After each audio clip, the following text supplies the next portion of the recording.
जन हितेशी। टीआरपी नहीं भरोसा आपका।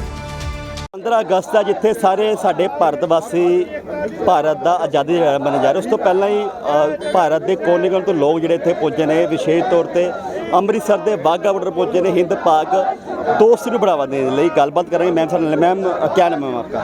मैं लखनऊ से हूँ, राज स्मृति। मैम कल हमारा देश 15 अगस्त मना रहा है। आज 14 अगस्त पाकिस्तान का आज़ादी दिहाड़ा था। हम लगातार दोस्ती की बात करने के लिए पहुँच रहे हैं। आपकी तरफ से कैंडल मार्च भी किया जा रहा है। आपका मुख्य मकसद क्या है यहाँ पर पहुँचने का? दोस्ती की बात हम कर रहे हैं और दोस्ती की बात दोनों तरफ से होनी चाहिए। ये भी एक शुरुआत होनी चाहिए कि जिस तरह से हमारे लोग यहाँ पे कैंडल लेके झंडा लेके खड़े हैं, वहाँ के भी लोगों को होना चाहिए। और जब तक दोनों साइड की आवाम अमन और चैन नहीं चाहेगी तब तक हो नहीं पाएगा।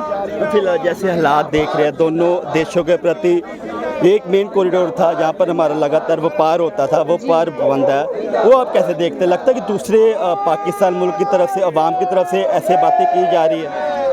आई थिंक हो रही होगी। कोई भी वॉर नहीं चाहता है। एज ह्यूमन बींग्स हम सब खुश रहना चाहते हैं, लाइफ में अच्छा करना चाहते हैं। कौन मरना मारना चाहता है? तो बस कहीं ना कहीं आई थिंक कम्युनिकेशन की कमी है, डायलॉग्स की कमी है।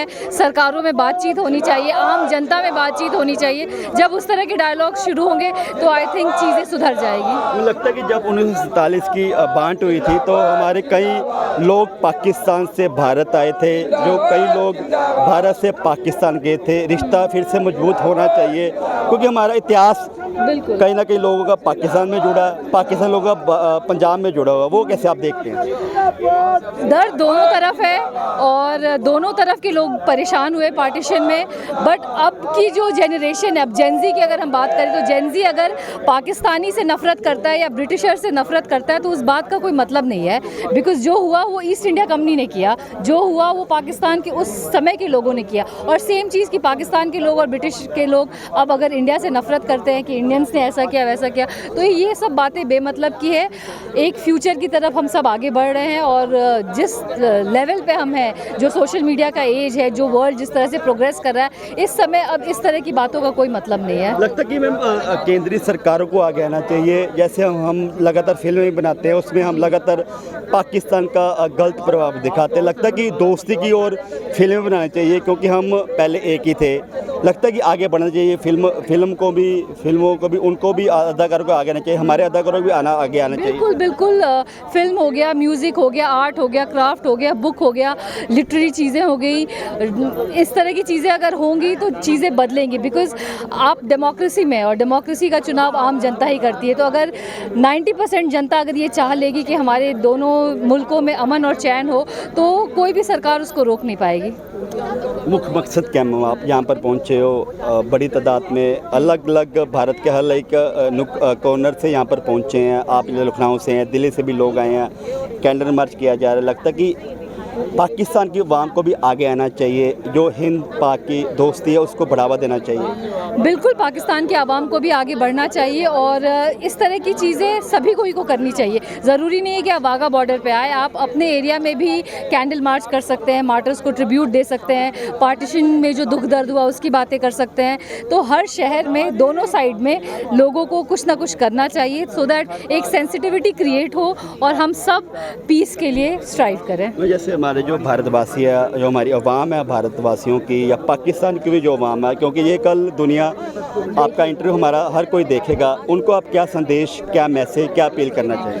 लड़िए मत, लड़ाइए मत, पढ़िए और पढ़ाइए। पॉलिटिकल आइडियोलॉजी हो चाहे रिलीजियस आइडियोलॉजी हो, ये मैन मेड है। भगवान ने नहीं बना के भेजा, किसी भी ईश्वर ने नहीं बना के भेजा। तो इन सब को परे रखिए और दुनिया बहुत खूबसूरत है। एक टुकड़े ज़मीन के लिए आप मर रहे हैं, मार रहे हैं, एंड में आप खुद मर जाइएगा, वो ज़मीन का टुकड़ा यहीं रह जाएगा। तो बस अमन और शांति की बात करिए और अच्छी अच्छी चीज़ें करिए। दुनिया बहुत खूबसूरत है। हम सब के नीड के लिए इस दुनिया में सब कुछ है, लेकिन हम सब के ग्रीड के लिए कुछ नहीं है। तो ग्रीड का कोई अंत नहीं है, उसको ख़त्म करें। हिटलर भी था तो मर ही गया ना, चला ही गया ना। तो वो सबका अंत वही होना है। तो अच्छा काम करके जाइए जिससे लोग आपको अच्छी चीज़ों के लिए याद रखें। आने वाला वक्त में हमारे एजेंसी का, यूथ का, पर वो काफ़ी कुछ देखकर काफ़ी जोश में आ जाते हैं। उनको क्या मैसेज देना चाहेंगे आप? जेनजी बहुत स्मार्ट है और उनके पास बहुत सारे टूल्स हैं जो शायद हमारे टाइम पे नहीं थे। तो अब जेनजी को समझाने की भी ज़रूरत है, अवेयरनेस की भी ज़रूरत है। जो डिस्टॉर्टेड हिस्ट्री है उसको कहीं ना कहीं सही करने की ज़रूरत है। तो जेनजी जो है वो आगे देश का भविष्य अच्छा है। आई थिंक बस थोड़ी सी अवेयरनेस की कमी है और थोड़ा सा लीडरशिप जो है हर लेवल पे होनी चाहिए, तो चीज़ें अच्छी हो जाएंगी। Thanks lot ma'am. Thank you. हमारे साथ कुछ और भी लोग हैं मैम। प्रज्ञा मैम, आप विशेष तौर से दिल्ली से आप यहाँ पर पहुँचे हैं हिंद पाक की दोस्ती के लिए, क्या कुछ कहना चाहेंगे आप? जी, मेरा भी कुछ बहुत अलग आंसर नहीं होगा, वही होगा कि जैसे सबने कहा है कि अमन पे, डायलॉग पे फोकस करें, डायलॉग पे बिलीव करती हूँ, और बॉर्डर सॉफ्ट कर दें, ट्रेड बढ़ा दें।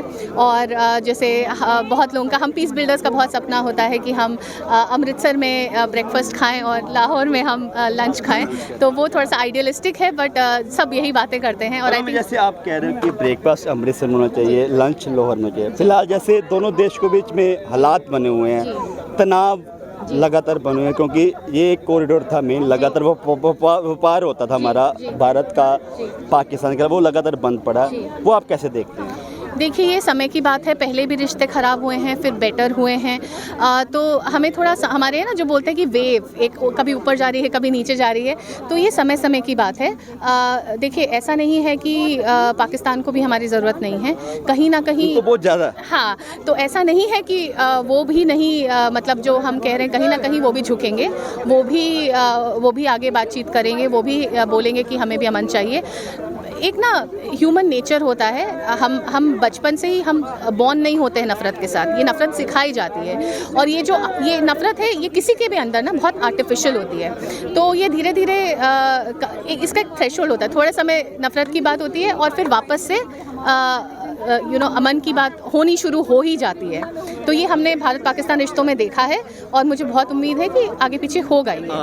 आखिरी सवाल आपसे, भारत के अवाम को और पाकिस्तान की अवाम को आप क्या कुछ संदेश देना चाहोगे, क्या अपील करना चाहोगे? मैं यही कहना चाहूँगी कि आपको मिलने के लिए, आपको एक दूसरे को जानने के लिए अब बॉर्डर्स की ज़रूरत नहीं है। आपके पास सोशल मीडिया है, आप उसका इस्तेमाल करिए, आप एक दूसरे को जानिए, आप एक दूसरे से दोस्ती करिए, और आप देखिए कि उस पार जो लोग हैं वो भी बिल्कुल हमारे ही जैसे हैं, कोई अलग नहीं है। सो बिल्कुल साडे नाल यादव साहब ने जो पिछले काफ़ी लंबे समय तो सर तुसीं प्रोग्राम करा रहे हो, कल साडा देश आज़ाद होने जा रहा, जो तुहाडे वालों सोच रची जा रही है भारत पाक दोस्ती, वो तुहाडे बारे की कुछ ख्याल है, की कुछ कहना चाहोगे?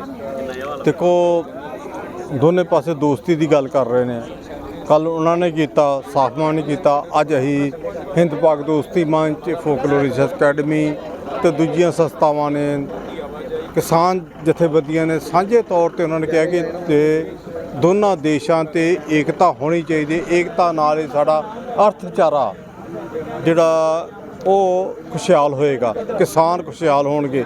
जे जंग रही तो ये सब कुछ तबाह हो जाएगा। जंग किसी का हल नहीं है, इसलिए क्योंकि हिंदुस्तान तो अलावा वर्ल्ड च जी जंग लगी हुई है, वो देखो, मैं एक उदाहरण दे रहा कि रशिया की यूक्रेन की जंग हुई है। यूक्रेन एक पूरा विश्व प्रभावित, हाँ, यूक्रेन एक ਇਹੋ ਜਿਹਾ ਦੇਸ਼ ਸੀ ਜਿੱਥੇ ਸਾਡੇ ਹਿੰਦੁਸਤਾਨ ਤੋਂ ਇਲਾਵਾ ਏਸ਼ੀਆ ਦੇ ਲੋਕ ਉੱਥੇ ਡਾਕਟਰੀ ਕਰਨ ਜਾਂਦੇ ਸੀ, ਇੰਜੀਨੀਅਰਿੰਗ ਕਰਨ ਜਾਂਦੇ ਸੀ, ਉਹ ਸਾਰਾ ਤਬਾਹ ਹੋ ਗਿਆ। ਉਹਨਾਂ ਦਾ ਜਿੰਨਾ ਨੁਕਸਾਨ ਹੋਇਆ, ਮੈਨੂੰ ਲੱਗਦਾ ਕਿ ਉਹ 20 ਸਾਲ ਤੱਕ ਵੀ ਨਹੀਂ ਉੱਠੇਗਾ। ਯਾਰ ਆਖਰੀ ਸਵਾਲ ਲੱਗਦਾ ਕਿ ਅਸੀਂ ਲਗਾਤਾਰ ਐਫਰਟ ਕਰ ਰਹੇ ਹਾਂ, ਪਾਕਿਸਤਾਨ ਦੀ ਆਵਾਮ ਨੂੰ ਅੱਗੇ ਆਉਣਾ ਚਾਹੀਦਾ ਵਾ ਦੋਸਤੀ ਦੇ ਲਈ। ਦੇਖੋ, ਕੱਲ ਉਹਨਾਂ ਨੇ ਕੀਤਾ, ਕੱਲ ਉਹਨਾਂ ਨੇ ਬਹੁਤ ਵੱਡਾ ਕੀਤਾ, ਅਸੀਂ ਇੰਨਾ ਵੱਡਾ ਨਹੀਂ ਕਰ ਸਕਦੇ। उन्होंने आके पहला सैमीनार किया, अज भी उन्होंने कॉन्फ्रेंस हुई है, वो एडा वड्डा करके तो बाहर उत्थे मोमबत्तियां भी जगाइया ने। देखो, मोमबत्तियां जगाने का ये मतलब नहीं कि वो कुछ कर नहीं रहे, उत्थे जिद्दां कि अही हैं छोटे जे, वो भी ने, उन्होंने भी उत्थे प्रोग्राम किया कि साडी दोनों देशों से एकता होनी चाहिए है। एकता के बिना कोई हल नहीं है, जंग कोई हल नहीं है। सो बिल्कुल वड्डी जो गल है वो की गई हैगी है, क्योंकि कल 15 अगस्त का साडा भारत देश आज़ाद होया, तो पूरे भारतवासी कल ਆਜ਼ਾਦੀ ਦਿਹਾੜਾ ਜਾਂ ਜਸ਼ਨ ਹੈ ਜੋ ਬਣਾ ਉਸ ਤੋਂ ਪਹਿਲਾਂ ਪਰ ਗੱਲ ਕਰੀਏ ਤਾਂ ਵੱਡੀ ਤਾਦਾਦ ਤੇ ਭਾਰਤ ਵਾਸੀ ਵੱਖ-ਵੱਖ ਦੇਸ਼ਾਂ ਤੋਂ ਅੰਮ੍ਰਿਤਸਰ ਦੇ ਵਾਹਗਾ ਬਾਰਡਰ ਵਿੱਚ ਪਹੁੰਚਿਆ ਤਾਂ ਹਿੰਦ ਪਾਕ ਦੀ ਦੋਸਤੀ ਨੂੰ ਬੜਾਵਾ ਦੇਣ ਦੇ ਲਈ ਪਹੁੰਚਿਆ। ਲਗਾਤਾਰ ਇਹੀ ਕਿਹਾ ਜਾ ਰਿਹਾ ਕਿ ਜੰਗ ਹੱਲ ਨਹੀਂ ਹੈਗਾ, ਸਾਡੇ ਦੋਵਾਂ ਦੇਸ਼ਾਂ ਦੇ ਡਿਪਲੋਮੈਟਸ ਨੂੰ ਗੱਲਬਾਤ ਕਰਨੀ ਚਾਹੀਦੀ ਹੈ ਤਾਂ ਜੋ ਪਹਿਲੇ ਰਿਲੇਸ਼ਨ ਸੀਗੇ ਦੋਵਾਂ ਦੇਸ਼ਾਂ ਪ੍ਰਤੀ ਉਹ ਜਿਹੜੇ ਉਸ ਤਰ੍ਹਾਂ ਹੀ ਬਣੇ ਰਹਿਣ। ਕੈਮਰਾਮੈਨ ਦਿਲੀਪ ਦੇ ਨਾਲ ਭਰਤ ਸ਼ਰਮਾ, ਅੰਮ੍ਰਿਤਸਰ।